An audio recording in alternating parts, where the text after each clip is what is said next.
नमस्कार शेतकरी बंधूंनो, आज आहेरगाव येथे रब्बी हंगामामधील रब्बी कांदा या बियाणाला आपण आता बीज प्रक्रिया ही करणार आहोत। सर्वात अगोदर आपण NPK कॉन्सो हे NPK नत्र स्फुरद पालाश या बियाणाला स्थिरीकरण करण्यासाठी हे अगोदर आपण वापरलेले त्याला लावून घेतलेले।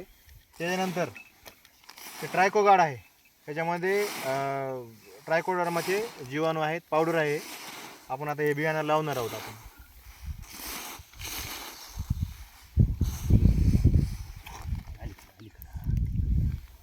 यानंतर आपण हे रायझोमिका ट्रायकोडर्मानंतर हे रायझोमिका आपण मुळांची चांगली वाढ व्हावी त्यामुळे आपण आता हे सुद्धा आपण या बियाणाला आपण लावणार आहोत।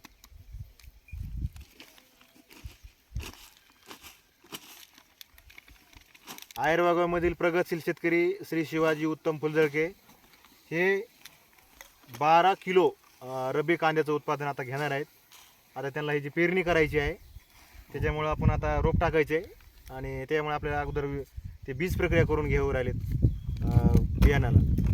आपण आता हे टाकणार आहोत हे ह्युमिक गोल्ड मुळांच्या कांद्याच्या मुळांची चांगल्या प्रकारे वाढ व्हावी यासाठी ह्युमिक गोल्ड हे वॉटर सोल्युबल जे आहे ते या ठिकाणी आपण बियाणाला लावत आहोत।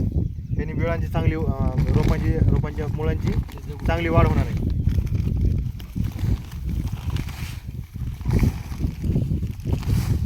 बियाणाला हे चारही प्रकारचं चांगलं चोळून घ्यायचं लावायचं आहे, म्हणजे प्रत्येक त्या बियाणाला हे लागलं पाहिजे औषध। जमिनीमधून होणारे जे बुरशीजन्य रोग आहेत या बीज प्रक्रियेमुळे ते होणार नाहीत आणि जे जमिनीमध्ये नत्र स्फुरद पालाश आहे ते या रोपांना लागू होईल आणि जी चांगली वाढ होईल, जोमात येईल, चांगल्या प्रकारे त्याचं वाढ होईल। एकूण 12 किलो बियाणाला आपण आता बीज प्रक्रिया केलेली आहे। यामधून ते स्वतः घरी 1 एकर लागवड करणार आहेत आणि जे काही उरलेलं आहे ते बियाणं टाकून तो विक्री करणार आहेत बियाणांची। अशा पद्धतीने श्री प्रगतशील शेतकरी श्री शिवाजी उत्तमराव फुलझळके हे दरवर्षीप्रमाणे आपल्या शेतामध्ये कांद्याचं भरघोस प्रमाणात ते उत्पन्न घेतात आणि मोठ्या प्रमाणावरती तालुक्यामध्ये किंवा जिल्ह्यामध्ये ते मोठ्या प्रमाणामध्ये रोपांची चांगल्या रोपांची ते कांद्याची विक्री करतात। आपण काय सांगू शकता शिवाजी मामा, तुम्ही काय सांगू शकता आमच्या शेतकऱ्यांना? तुमचा काय अनुभव आहे?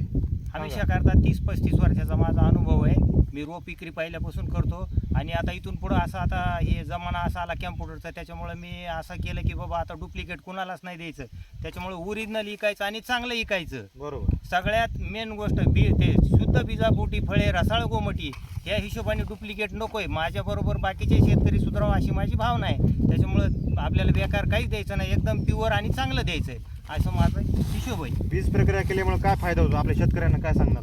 त्याला बुरशी येत नाही, उगवण शक्ती 100% होती, क्लिअर होती। जी बाकीची मर हे ते सगळं कमी होतं त्याचं। पाटील बायोटेकची किट आहे ही, पाटील बायोटेकची बीज प्रक्रियेची किट त्यांनी वापरलेली आहे या ठिकाणी। यामधून एवढंच सर्व शेतकरी बांधवांना सांगणं आहे की सगळ्यांनी कोणतंही बियाणं असो, रब्बी हंगामामधील ज्वारी असो, हरभरा असो, गहू असो, तुमचा रब्बी कांदा असो, सगळ्यांची पेरणी ही बीज प्रक्रिया करूनच आपण केली पाहिजे।